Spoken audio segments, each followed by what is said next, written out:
What if your next team building event had everybody working together, solving puzzles, and actually having fun instead of counting down the minutes until it's over? Hey, it's Jeff with YourLearningCareer.com.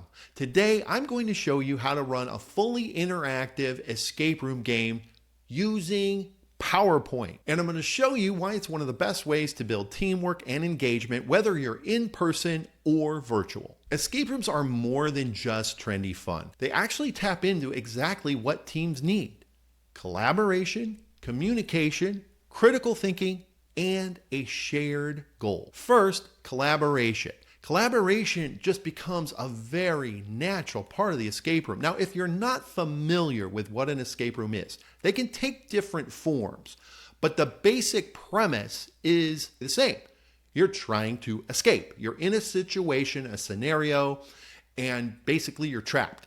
And in order to get out, you have to solve a variety of clues and puzzles. You have to collaborate with your team. If you want to be successful with the escape room, you need to work together to get out. So collaboration is just a very natural part. And then hand in hand with that is communication, because as a team, you need to communicate to decide, okay, how are we going to approach this clue, or how are we going to approach this puzzle? And maybe who's going to work on this while maybe someone else works on this aspect of the puzzle. So there definitely has to be communication. And then, because there are usually different types of puzzles, critical thinking definitely comes into play, because you've got to use different parts of your brain, depending on the type of puzzle. And you've also got to figure out like who on your team is the best person to handle maybe a particular kind of puzzle. And then, of course, to be a successful team, you want to have a shared goal. And with an escape room, that shared goal is very, very simple. Let's escape. So everyone is on the same page. They have that shared goal. And that's why I love escape rooms as a team building activity. And the best part about the one I'm going to show you today is that it is in PowerPoint. So you don't need any fancy extra software. There's not any kind of elaborate setup. It's all right there for you to use, whether you're in person or virtual. So this one is called Escape the Breakroom.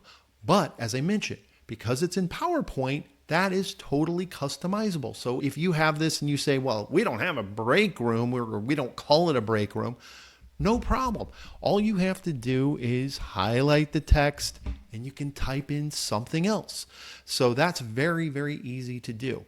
And this is basically ready to go. Like, you can launch it and play it. Now, I would recommend before you do that, though, that you would read through the instructions. So I do have on these hidden slides, I've got instructions and guidance for you as the host or facilitator.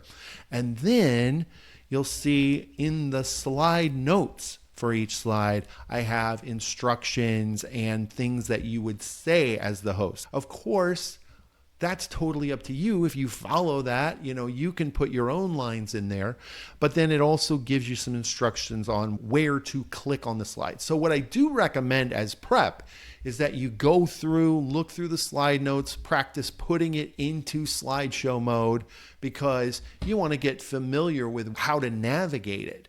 But other than that, like, once you have that down, then you're good to go. But let me go ahead and put it into slideshow mode just so I can show you a couple things. So I can either do from beginning or from current slide, since I'm on the first slide. So it starts here. And then you have the option to play music. That's what the musical notes are. So there's like this suspenseful theme music that plays. So you can have that playing as people come into the room or Zoom meeting.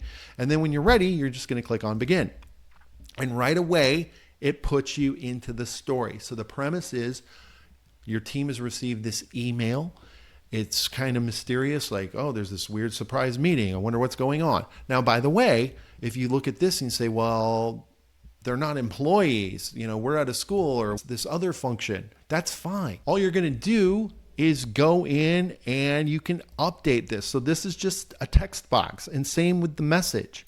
So if there's anything in the message that you want to change, so instead of greetings employees, you could say greetings students, and then maybe instead of management down here at the bottom, you put the name of the CEO or the principal or whoever. It's all customizable, so you can make it your own.